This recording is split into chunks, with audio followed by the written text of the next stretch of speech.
Banyak orang ketika belajar online hanya menonton saja, sehingga merasa sulit untuk mengerti. Padahal belajar online itu sama seperti berenang. Kamu tidak akan bisa berenang kalau hanya menonton orang lain berenang. Harus nyebur. Maka dari itu, kakak kasih 3 jurus untuk bisa belajar online dengan baik. Pause and replay. Tulis dengan tanganmu sendiri. Rasakan. Jadi kamu bisa pause videonya, kerjakan ulang soalnya, dan rasakan pengalaman belajar yang membuat kamu pintar. Oke? Salam sang juara.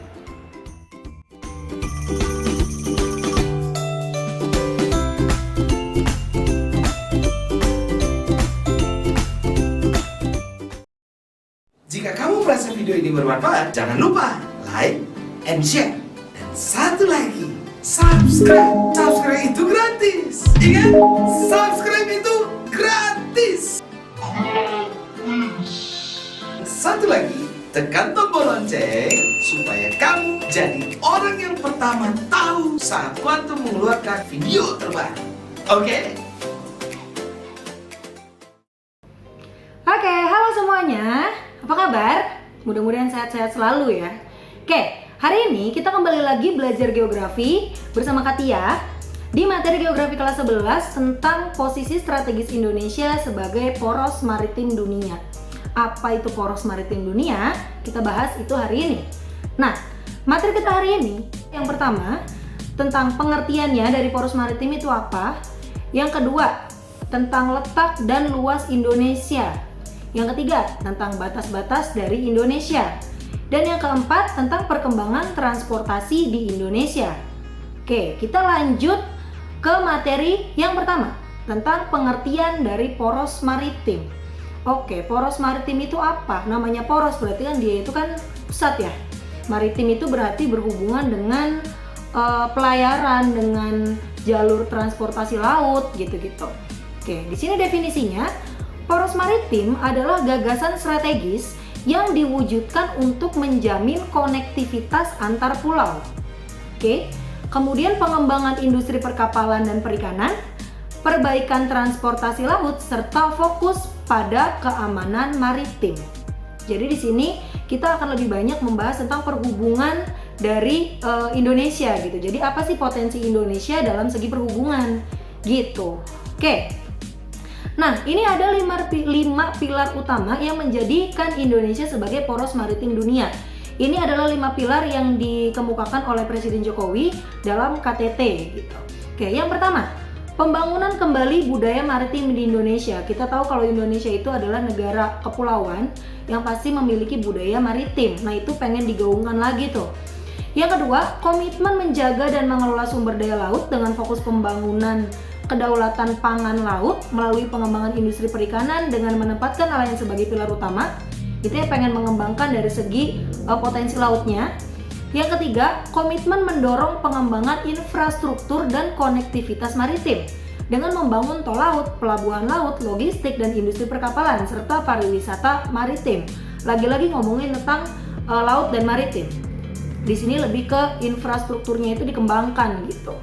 Oke, terus yang keempat, diplomasi maritim yang mengajak semua mitra Indonesia untuk bekerja sama pada bidang kelautan. Dan yang terakhir, pembangunan kekuatan pertahanan maritim gitu. Nah, itu sedikit tadi tentang latar belakang dari poros maritim. Nah, sekarang kita lanjut ke letak Indonesia. Kita udah pernah belajar dari SD itu letak Indonesia itu ada dari letak astronomis, ada dari letak geografis, ada dari letak geologis. Sekarang kita inget-inget tentang materi dulu itu. Yang pertama ini tentang letak astronomis. Ingat ya, letak astronomis itu kan berarti dia berkaitan dengan garis lintang dan garis bujur. Oke, sekarang kita lihat petanya. Nah, ini peta Indonesia. Kemudian kita kan tahu nih kalau Indonesia itu katanya terletak di 6 derajat lintang utara, berarti garisnya itu 6 derajat LU dan sampai dengan 11 derajat LS. Nah, itu garisnya. Kemudian 95 derajat bujur timur sampai dengan 141 derajat bujur timur. Itu adalah bingkainya dari Indonesia atau batasnya dari Indonesia itu, dari batas paling utara, selatan, barat, dan timurnya. Nah, dari batas-batas ini kita itu bisa mengetahui luasan dari Indonesia itu seperti apa atau berapa sih luas Indonesia. Kita lihat, luas total Indonesia itu sekitar 5.180.053 km persegi. Itu luas totalnya. Yang terbagi dalam dua luasan, ada luas daratan dan luas lautannya. Di sini luas lautannya itu kan lebih besar karena kita tahu Indonesia kan negara kepulauan kan. Jadi lautnya itu lebih luas gitu. Ada 3.257.483 km persegi. Sedangkan daratnya itu ada 1.922.570 km persegi. Gitu. Jadi kalau dilihat dari materi ini yang akan membahas tentang konektivitas laut Indonesia, itu ya sangat beralasan karena wilayah laut Indonesia tuh sangat luas gitu, jadi potensinya pasti sangat besar. Oke, sekarang tadi kan tentang luas dari astronomisnya. Nah sekarang apa sih dampaknya dari si letak astronomis itu? Nah, yang pertama, Indonesia itu terletak di wilayah beriklim tropis karena kita dilintasi sama garis khatulistiwa. Nah, terus iklim tropis itu ciri utamanya apa? Dia disinari matahari sepanjang tahun. Indonesia disinari matahari sepanjang tahun dan negara kepulauan. Artinya panasnya banyak, airnya banyak. Maka penguapan tinggi serta kelembapan udara juga tinggi. Gitu. Terus penguapan tinggi, kelembapan udara tinggi, ya otomatis curah hujannya juga pasti tinggi. Terus apa hubungannya dengan yang lain? Curah hujan tinggi, otomatis tanahnya itu akan menjadi subur karena dia punya kandungan air yang banyak gitu. Nah, karena tanahnya subur, maka di Indonesia itu dia banyak terdapat hutan hujan tropis. Ada di Kalimantan, ada di Sumatera, ada di Jawa, ada di Papua gitu. Jadi sangat banyak sehingga dia memiliki nilai ekonomi yang tinggi gitu. Terus yang terakhir terdapat 3 daerah waktu gitu. Jadi karena Indonesia itu melebar gitu kan, dia dibagi menjadi 3 daerah waktu gitu. Oke, sekarang ke letak yang kedua. Itu adalah letak geologis. Ingat gak letak geologis itu berdasarkan apa? Geologis berarti dia berdasarkan struktur batuannya. Nah, di sini kita akan membahas tentang tentang lempeng-lempeng yang ada di sekitarnya Indonesia. Sekarang kita bisa lihat di situ ada peta Indonesia dengan ada garis-garis merah itu. Coba kita lihat nih, garis merah itu tuh apa sih sebenarnya? Nah, kita lihat di sini. Garis merah yang dari wilayah Sumatera sampai dengan wilayah Papua itu menunjukkan jalur gunung api yang ada di Indonesia. Kenapa sih Indonesia kok gunung apinya dari Sumatera sampai Papua ada semua? Sekarang kita lihat Indonesia. Bentar, aku kasih tanda dulu. Wait. Nah, Indonesia dia itu kan berada di antara 3 lempeng besar. Apa aja? Oke, 1. Dia ada lempeng Eurasia. Oke. Terus yang kedua, itu ada lempeng India Australia. Yang ketiga, dia itu ada lempeng Pasifiknya juga gitu. Jadi ada 3 lempeng besar yang di sekeliling wilayah Indonesia. Atau Indonesia itu dia sebenarnya bagian dari 3 lempeng besar itu. Kalau dia bagian dari 3 lempeng besar, otomatis di Indonesia itu akan banyak pertemuan lempeng. Kita udah pernah belajar nih, waktu kelas 10 itu kan belajar kalau ketika 2 lempeng itu bertumbukan, maka bisa memunculkan potensi gunung api gitu. Makanya di situ buktinya tuh yang warna merah jalur gunung api itu terbentuk karena Indonesia ada di 3 lempeng tersebut gitu. Nah, terus ada juga nih yang tentang sirkum. Masih ingat gak definisi sirkum atau pegunungan muda? Jadi sirkum yang ada di Indonesia dia kan dilintasi sama 2 sirkum. Ada sirkum Pasifik yang ada di wilayah Samudra Pasifik nih. Aku kasih tanda X di sini. Ada sirkum Mediterania. Aku kasih tanda buletan di sini. Nah, itu. Jadi sirkum Mediterania dari Sumatera, terus dia berlanjut sampai Jawa, terus dia sampai Nusa Tenggara Barat, terus sampai Nusa Tenggara Timur. Nah, kemudian yang lempeng Pasifiknya atau sirkum Pasifiknya yaitu dari Papua, atasnya Papua nih, atasnya Pulau Papua, terus sampai Maluku, terus dia nempel sampai Filipina dan Jepang dan lain sebagainya. Tapi di wilayah Indonesia cuma yang ketemu nih Maluku sama Papua aja gitu. Nah, itu adalah letak geologis Indonesia. Oke, paham ya? Nah, sekarang kita lihat dampaknya apa sih dari letak geologis itu. Dampak letak geologi. Pertama, tadi Indonesia itu ada di wilayah 3 pertemuan lempeng yang besar gitu. Otomatis ketika lempeng itu bertemu menghasilkan gerakan, maka potensi gempa yang hadir di Indonesia itu juga menjadi besar. Yang kedua, banyak terdapat gunung api. Tadi kita udah bahas tuh, kenapa jadi banyak gunung apinya. Yang ketiga, tanahnya subur. Karena si abu vulkanik dari gunung api itu bisa menyuburkan tanah. Nah, terus yang keempat, keanekaragaman fauna. Kenapa bisa keanekaragaman fauna? Masih ingat, ini pernah kita pelajari atau pernah kalian pelajari di sekolah tuh waktu SMP deh, kelas 2 atau kelas 1 gitu, aku lupa. Nah, jadi kenapa sih fauna yang beragam di Indonesia itu berhubungan dengan lempeng di Indonesia? Kan di Indonesia itu terdiri dari 3 lempeng besar tadi kan, ada Eurasia, ada Australia. Otomatis hewan-hewan yang dulunya itu ada di Australia itu juga bisa ada di Indonesia. Hewan-hewan yang dulunya di Asia itu juga bisa ada di Indonesia. Gitu, makanya hewan Indonesia itu beraneka ragam. Gitu. Itu tentang letak geologi. Oke, yang terakhir, ini tentang letak geografis atau letak Indonesia dari kenyataannya itu seperti apa gitu. Nih petanya. Oke, sekarang letak geografis Indonesia, kalau anak SMP itu suka bilang letak geografis Indonesia katanya terdapat di 2 benua dan 2 samudra. Ya betul. Benuanya ada apa aja nih? Ada benua Asia, kemudian ada benua Australia, kemudian samudranya ada samudra Hindia dan ada samudra Pasifik. Oke, dari letak ini Indonesia itu dikatakan sebagai posisi silang di dunia gitu.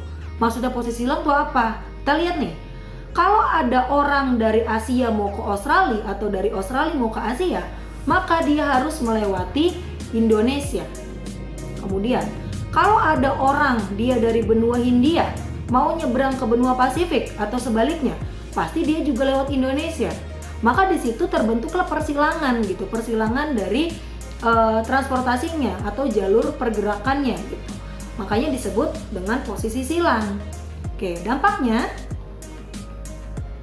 yang pertama itu adalah terletak pada posisi silang. Tadi kita udah bahas. Nah, karena posisi silang maka lokasinya itu jadi strategis. Yang kedua ada akulturasi budaya atau percampuran budaya. Kenapa kok bisa gitu? Kan ketika Indonesia itu wilayahnya strategis, maka akan ada pendatang-pendatang dari bangsa lain datang ke Indonesia. Karena bangsa itu datang ke Indonesia, otomatis orang-orang tadi, pendatang tadi akan berinteraksi dengan orang-orang Indonesia dan dia akan bertukar budaya. Bahkan ada sampai pernikahan, dia itu mungkin yang menetap di Indonesia dengan membawa budayanya dia gitu. Makanya akulturasi itu dia bisa terjadi. Yang ketiga, Indonesia memiliki angin muson. Nah, kenapa angin muson itu dimasukkan ke dalam letak geografis? Karena angin muson itu dia terbentuk karena letak Indonesia yang ada di yang ada di antara 2 samudra dan di antara 2 benua gitu. Makanya terbentuklah angin muson. Kemudian kalau ada angin muson, yang pasti di Indonesia itu punya 2 musim. Ada musim hujan sama musim kemarau. Gitu. Itu tadi kita udah membahas tentang letak dan luas Indonesia. Dari ketiga letak Indonesia, ada satu letak yang paling berkaitan dengan materi kita hari ini. Letak apa kira-kira? Nah, ya betul, dia itu adalah letak geografisnya. Karena Indonesia terletak secara geografis itu sebagai di posisi silang, maka itu membantu Indonesia dalam pelayaran internasional kayak gitu. Oke, sebelum ke jalur pelayarannya, kita bahas dulu nih batas-batas dari wilayah Indonesia. Oke, yang pertama itu adalah batas darat. Tahu kan, Indonesia itu berbatasan darat dengan negara lain. Apa aja? Lihat. 1. Ada Malaysia yang berbatasan dengan Kalimantan. 2. Ada Papua yang berbatasan dengan Papua Nugini. 3. Oke, ada Timor Leste yang berbatasan dengan Pulau Timor. Gitu. Jadi ini adalah batas dari Indonesia di darat. Sekarang batas laut. Oke, batas laut dan batas udara. Batas laut dulu kita bahas. Nah, di sini kalau ngomongin tentang batas laut, kita itu nggak akan jauh-jauh dari konvensi PBB tentang hukum laut gitu, atau istilahnya itu UNCLOS gitulah kalau guru kamu pernah bilang nanti. Nah, di sini Indonesia itu dia memiliki batas laut 3 batasan. Yang pertama ada batas teritorial, ada batas zona ekonomi eksklusif, dan yang ketiga itu adalah landas kontinen. Apa sih masing-masingnya? Kita bahas. Nah, di sini kamu bisa lihat ada di gambar ya. Oke, perhatikan gambarnya. Di sini ada laut teritorial. Laut teritorial itu apa sih? Laut teritorial itu teritori, artinya dia itu batas kekuasaan. Nah, di sini adalah batas kedaulatan dari Indonesia. Artinya di sini tuh rumahnya Indonesia gitulah batasnya. Sejauh 12 mil dari garis pangkal atau garis pantai yang paling luar gitu. Jadi bisa dilihat di situ ada dari garis pangkalnya ditarik 12 mil. Nah, artinya Indonesia itu punya pagernya itu sampai sini nih. Oke, sampai situ. Nah, terus apa gitu? Apa maksudnya? Keputusannya tuh apa atau aturannya tuh gimana gitu. Nah, karena ini adalah batas teritorial atau batas kedaulatan, maka di sini adalah wilayah yang tidak boleh dilanggar oleh negara lain gitu. Jadi kalau misalkan ada bangsa lain atau kapal lain atau pesawat lain mau melintas di area ini, area teritorial Indonesia, maka dia itu harus izin terlebih dahulu. Kalau dia lewat aja nggak pakai izin itu nggak boleh, artinya dia melanggar gitu. Itu teritorial. Yang kedua itu adalah zona ekonomi eksklusif. Ekonomi eksklusif artinya itu adalah zona kedaulatan untuk penguasaan sumber daya alam gitu. Jadi di sini kita bisa lihat nih, zona ekonomi eksklusif itu dia 200 mil. Oke. 200 mil. Nah, ini zona ekonomi eksklusif ini artinya orang Indonesia atau masyarakat Indonesia itu boleh memanfaatkan semua kekayaan alam yang ada di zona tersebut sampai batas 200 mil laut gitu. Terus bangsa lain boleh nggak? Yang namanya eksklusif ya berarti untuk memanfaatkan sumber daya alamnya cuma orang Indonesia aja gitu. Tapi bangsa lain atau negara lain itu boleh untuk lewat daerah situ. Jadi kalau lewat doang boleh, tapi nggak boleh merusak sumber daya alam, nggak boleh ngambil sumber daya alam gitu. Nah, terus yang ketiga itu adalah landas kontinen. Landas kontinen. Kontinen kan artinya benua ya. Jadi di sini adalah kepemilikan dasar laut oleh Indonesia. Di sini landas kontinen karena kita itu ngomongin tentang dasar laut, ya berarti ada dua nih jaraknya. Ada yang berdasarkan kedalamannya. Berdasarkan kedalamannya dia itu kurang lebih 200 meter. Jadi kalau masih ingat materi kelas 10 tentang morfologi dasar laut di hidrosfer, kan yang namanya landas kontinen itu kedalamannya paling cuma sampai 200 meter kan. Nah, itu yang disebut dengan wilayah landas kontinen Indonesia gitu. Jadi secara vertikal itu cuma 200 meter. Nah, terus secara horizontal gimana? Ini ada dua keadaan.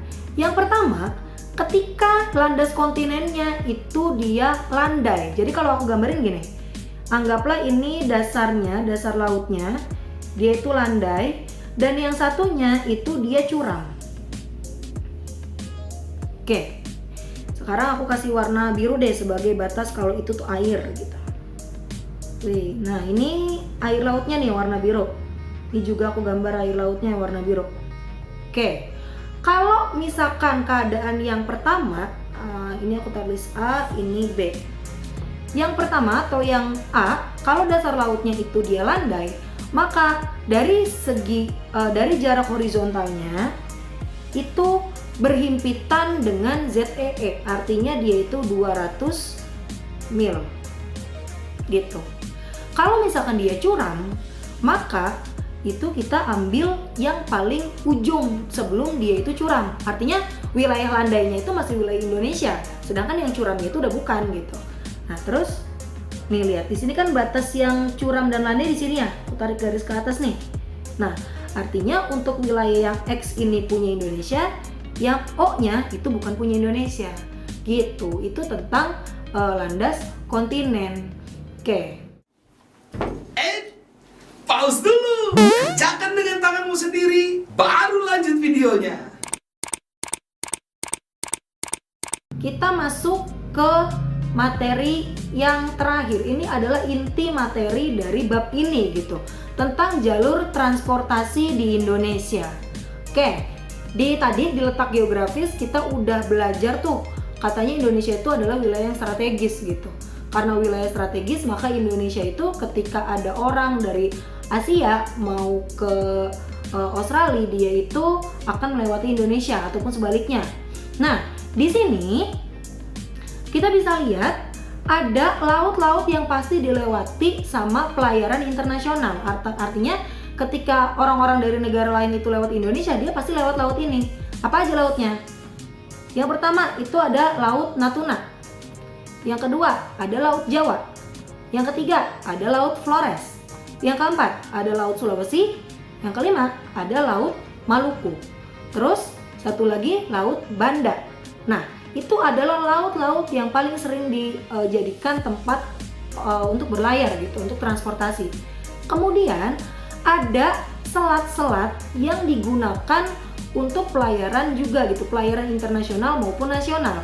Selatnya itu adalah Selat Malaka, yang kedua Selat Sunda, yang ketiga Selat Makassar, yang keempat itu Selat Lombok. Oke, ingat-ingat ya tadi, Selat Malaka, Selat Sunda, Makassar, dan Selat Lombok. Nah, selat ini tuh apa sih maksudnya gitu? Jadi selat ini bisa dikatakan sebagai pintu gerbangnya gitu. Jadi kalau mau masuk Indonesia tuh pasti lewat selat ini gitu. Yang pasti di daerah Selat Malaka ketika pelayaran internasional itu adalah selat yang paling banyak dilintasi.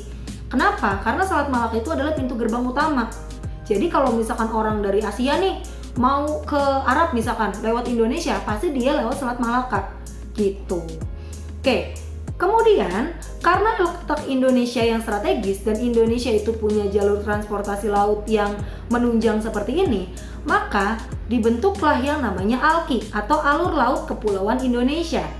Ini adalah jalur yang ditetapkan berdasarkan Konvensi Hukum Laut Internasional sebagai jalur pelayaran dan penerbangan damai, sehingga dapat terselenggara secara terus-menerus tanpa terhalang dan secepat mungkin. Maksudnya apa? Kan kita tahu kan tadi kan, kalau Indonesia itu punya batas teritorial nih. Batas teritorial Indonesia ini nggak boleh dilanggar. Artinya bangsa lain itu dia nggak boleh melintasi wilayah Indonesia sembarangan. Tapi dengan adanya ALKI itu mempermudah transportasinya gitu, mempermudah perlintasan di sekitar Indonesia. Jadi dibuatlah jalur-jalur yang diperbolehkan untuk kapal asing atau pesawat asing itu untuk melintas dengan ketentuan-ketentuan yang sudah ada tentunya gitu. Yang pertama, ALKI 1, dia melewati Selat Sunda, Selat Karimata, Laut Natuna, dan Laut Tiongkok Selatan. Gimana jalurnya? Gini. Oke. Dari atas tuh, dari Laut Tiongkok Selatan atau Laut Cina Selatan dulu namanya, sampai ke Samudra Hindia melewati Selat Sunda. Yang kedua, itu ALKI 2, dari Selat Lombok, Selat Makassar, dan Laut Sulawesi. Jalurnya, nah, jadi dari Laut Sulawesi sampai ke Samudra Hindia. Yang ketiga, ALKI 3. Nah, ALKI 3 ini dia agak unik. ALKI 3 ini nanti kita bagi menjadi 3A, 3B, dan 3C.